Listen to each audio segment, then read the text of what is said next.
السلام علیکم ورحمۃ اللہ وبرکاتہ۔ بسم اللہ الرحمن الرحیم۔ الحمد للہ والصلاة والسلام علی رسول اللہ وعلی آلہ واصحابہ اجمعین۔ محترم سامعین کرام، میرا موضوع ہے اتباع رسول صلی اللہ علیہ وسلم، پارٹ نمبر 2۔ کل کے درس میں آپ نے ایک آیت سنی، وَمَا آتَاكُمُ الرَّسُولُ فَخُذُوهُ وَمَا نَهَاكُمْ عَنْهُ فَانْتَهُوا وَاتَّقُوا اللَّهَ ان اللہ شدید العقاب۔ یہ آیت سورہ حشر کی ہے، سورہ حشر آیت نمبر 7۔ اتباع رسول کے باب میں یہ آیت بہت اہم ہے، اس لیے عام طور پہ یہ آیت اتباع رسول کے سلسلے میں بیان کی جاتی ہے۔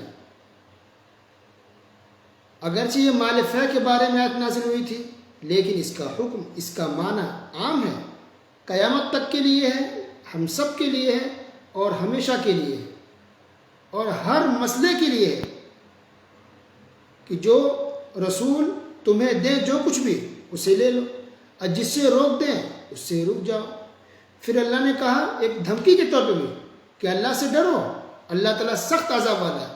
وہ یہ دھمکی دی جا رہی ہے کس بات کی؟ کہ اگر کوئی انسان رسول کی اتباع نہ کرے، یا رسول کے فیصلے سے راضی نہ ہو، یا رسول کے طریقے سے راضی اور خوش نہ ہو، تو یاد رکھے کہ اللہ کا عذاب بہت سخت ہے، اللہ سخت عذاب دینے والا ہے۔ اللہ اکبر۔ اسی طرح ایک اور آیت دیکھتے ہیں، بہت اہم آیت ہے اتباع رسول کے سلسلے میں، سورہ آل عمران آیت نمبر 31۔ قل ان کنتم تحبون اللہ فاتبعونی یحببکم اللہ ویغفر لکم ذنوبکم واللہ غفور رحیم۔ امام قرطبی اپنی تفسیر میں لکھتے ہیں کہ یہ آیت نازل ہوئی ان لوگوں کے سلسلے میں جن لوگوں نے یہ کہا کہ ہم تو اللہ تعالیٰ سے بہت محبت کرتے ہیں، اور کچھ لوگ اہل کتاب میں سے تھے، یعنی کرسچن میں سے، جن لوگوں نے آ کر کے یہ کہا کہ ہم تو عیسیٰ علیہ السلام کے بارے میں جو بھی عقیدہ رکھتے ہیں وہ ہم اللہ کی محبت میں رکھتے ہیں، ہم عیسیٰ علیہ السلام سے محبت کرتے ہیں، یا ان کے بارے میں جو کچھ ہم مانتے ہیں وہ اللہ کی محبت میں مانتے ہیں۔ وہ اس کا یہ سبب ہوا اس آیت کا۔ کچھ کرسچن نے، اہل کتاب نے یہ کہا کہ ہم عیسیٰ علیہ السلام کے بارے میں جو عقیدہ رکھتے ہیں وہ اللہ کی محبت میں رکھتے ہیں، اور کچھ لوگوں نے یہ کہا کہ ہم اللہ سے بہت محبت کرتے ہیں۔ تو اللہ سبحانہ و تعالیٰ نے یہ آیت نازل فرما دی، کہا قل ان کنتم تحبون اللہ، اے نبی کہہ دیجئے کہ اگر تم لوگ اللہ سے محبت کرتے ہو فاتبعونی، تو میری اتباع کرو، میری پیروی کرو، مجھے فالو کرو، میرے بتائے ہوئے طریقے پر چلو۔ اللہ اکبر۔ گویا اگر کوئی انسان اللہ سے محبت کرتا ہے تو اللہ کی محبت پانے کے لیے ضروری ہے کہ وہ رسول کی اتباع کرے۔ رسول صلی اللہ علیہ وسلم کی اتباع کیے بغیر اللہ کی محبت کو حاصل کرنا یہ امپاسبل ہے۔ تو جو انسان اللہ سے محبت کرتا ہے رسول کی اتباع اسے کرنی پڑے گی، اس کے بغیر اللہ کی محبت حاصل ہو ہی نہیں سکتی۔ یحببکم اللہ، اگر انسان رسول کی اتباع کرے گا تو اللہ تعالیٰ اس سے محبت کرے گا۔ تو تفسیر قرطبی کے اندر ایک اہم بات یہ بھی انہوں نے ذکر کیا ہے، امام قرطبی رحمہ اللہ نے، جن کی وفات 671 ہجری میں ہوئی ہے، 671 کے اندر، انہوں نے کہا کہ نبی سے محبت کی علامت یہ ہے، پہچان یہ ہے کہ انسان سنت سے محبت کرے۔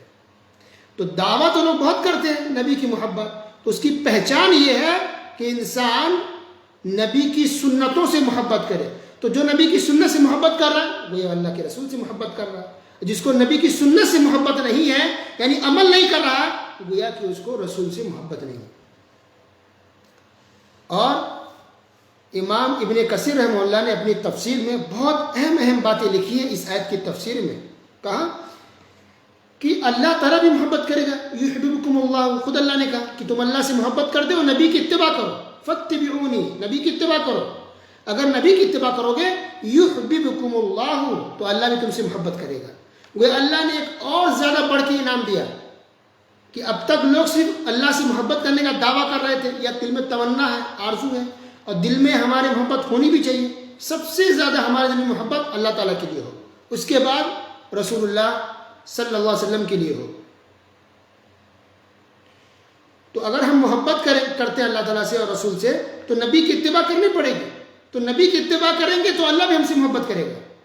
تو اب تک تو ہم اللہ سے محبت کر رہے تھے، بڑھ کے اللہ نے کیا انعام دیا کہ اللہ بھی ہم سے محبت کرتا ہے۔ اللہ اکبر، اگر ہم نبی کی اتباع کرتے ہیں بہت بڑی بات ہو گئی۔ تو ابن کثیر رحمہ اللہ نے ایک نقطہ بیان کیا کہ یہ اللہ تعالیٰ بڑھ کے یہ بات دے رہا ہے کہ انسان محبت کرتا ہے اللہ سے اور نبی کی پیروی کرے گا تو اللہ بھی اس سے محبت کرے گا۔ تو کمال صرف یہ نہیں ہے کہ ہم کسی سے محبت کریں، کمال تو اصل یہ ہے کہ دوسرا بھی ہم سے محبت کرنے لگ جائے، یہ کمال کی بات ہے۔ اللہ اکبر، تو اللہ بھی ہم سے محبت کرتا ہے، سبحان اللہ۔ اسی طرح اور فائدہ کیا ہوگا نبی کی اتباع کا؟ وَيَغْفِرْ لَكُمْ ذُنُوبَكُمْ، اللہ تعالیٰ تمہارے گناہ کو بخش دے گا، معاف فرما دے گا۔ وَاللَّهُ غَفُورٌ رَحِيمٌ، اللہ بخشنے والا اور رحم کرنے والا ہے، سبحان اللہ۔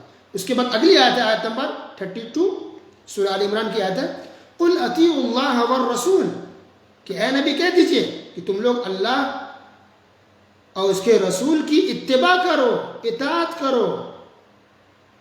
فَإِن تَوَلَّوْا، اگر منہ پھیر لوگے، اگر یہ لوگ منہ پھیر لیتے ہیں، فَإِنَّ اللَّهَ لَا يُحِبُّ الْكَافِرِينَ، تو اللہ تعالیٰ کفر کرنے والے کو، کافروں کو پسند نہیں کرتا ہے۔ تو اس آیت سے پتہ چل رہا ہے کہ طریق محمدی کو نہیں اپنانا یہ کفر ہے۔ جو انسان عمل تو کر رہا ہے لیکن اس عمل کو نبی کے طریقے پر نہیں کر رہا، طریقے محمدی نہیں ہے، محمد صلی اللہ علیہ وسلم کے طریقے پر انسان اس عمل کو انجام نہیں دے رہا ہے تو یہ کفر ہے۔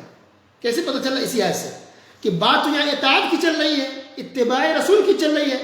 اللہ نے کہا قُلْ أَطِيعُوا اللَّهَ وَالرَّسُولَ، اے نبی کہیے کہ تم اللہ کی اطاعت کرو اور رسول کی اطاعت کرو، رسول کی اتباع کرو۔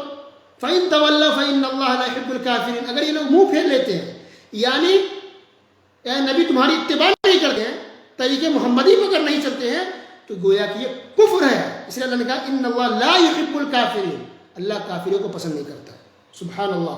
تو ابن کثیر رحمہ اللہ نے اس آیت کی تفسیر کرتے ہوئے کہا کہ حتیٰ کہ ہم اور آپ تو کیا مسلمان، اگر دوسرے نبی بھی اگر زندہ ہوتے، چاہے وہ موسیٰ علیہ السلام ہو، عیسیٰ علیہ السلام ہو، ابراہیم علیہ السلام ہو، چاہے نوح علیہ السلام ہو، اگر وہ رسول پیغمبر بھی آج زندہ ہوتے تو ان لوگوں کو بھی ہمارے رسول صلی اللہ علیہ وسلم کی اتباع کرنی پڑتی۔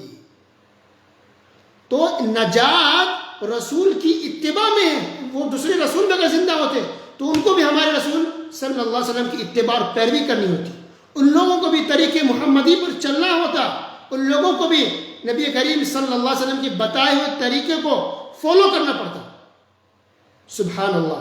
تو طریقے محمدی کو اگر نہ اپنائے انسان، یعنی نبی کو انسان اگر کوئی نبی کے طریقوں کو اپنا نہیں رہا ہے، اتباع رسول نہیں کر رہا ہے، عمل تو کر رہا ہے لیکن اپنے انداز سے یا کسی اور کے بتائے ہوئے طریقے سے یا کسی اور کے کہے ہوئے طریقے پر انسان چل رہا ہے، یا انسان اپنی منمانی کر رہا ہے، اپنی مرضی سے، اپنی پسند سے، اپنی خواہش اور آرزو کو پورا کرتے ہوئے جیسے من کر رہا ہے ویسے انسان کر رہا ہے، چاہے وہ کوئی بھی معاملہ ہو، عقیدے کا معاملہ ہو، عبادت کا معاملہ ہو، کوئی بھی شرعی مسئلہ ہو، یا مثلا شادی بیاہ کا معاملہ آ جائے، انسان نبی کے طریقے کو نہیں اپنا رہا ہے، کسی اور طریقے کو اپنا رہا ہے تو یہ کفر ہے۔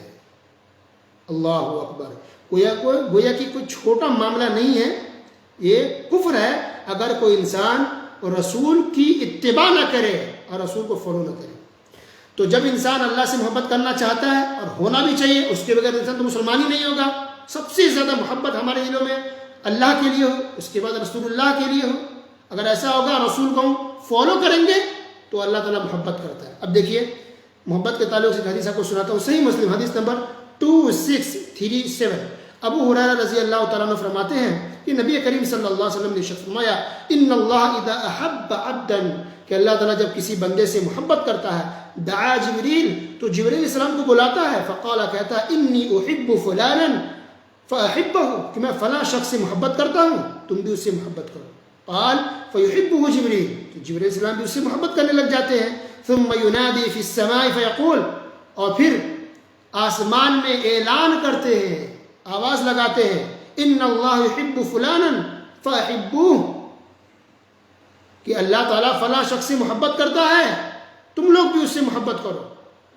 فَيُحِبُّهُ أَهْلُ السَّمَاءِ، تو آسمان والے بھی اس شخص سے محبت کرنے لگ جاتے ہیں۔ آسمان والے یعنی فرشتے، سارے فرشتے جو آسمانوں میں ہیں وہ اس شخص سے محبت کرنے لگ جاتے ہیں۔ قال ثم يوضع له القبول في الارض، اس کے بعد زمین کے لوگ بھی، زمین کی مخلوق بھی ایسے شخص سے محبت کرنے لگ جاتی ہے اور اس کا چرچا ہونے لگتا ہے، لوگ اس کو پسند کرنے لگ جاتے ہیں۔ اللہ اکبر، یہ معاملہ ہوتا ہے، اس قدر اللہ تعالیٰ اپنے بندوں سے محبت کرتا ہے، ان بندوں سے جو بندے رسول کی اتباع کرتے ہیں، رسول کے بتائے ہوئے طریقے پر چلتے ہیں۔ اللہ سبحانہ وتعالیٰ تمام مسلمانوں کو نبی کی اتباع کرنے کی توفیق عطا فرمائے، طریقے محمدی کو اپنانے کی توفیق عطا فرمائے، ہر معاملے میں، ہر چیز میں رسول اللہ صلی اللہ علیہ وسلم کے طریقے پر ہی چلنے کی توفیق عطا فرمائے، آمین۔ وصلی اللہ علی نبینا محمد وعلی آلہ وصحبہ اجمعین، والسلام علیکم ورحمۃ اللہ وبرکاتہ۔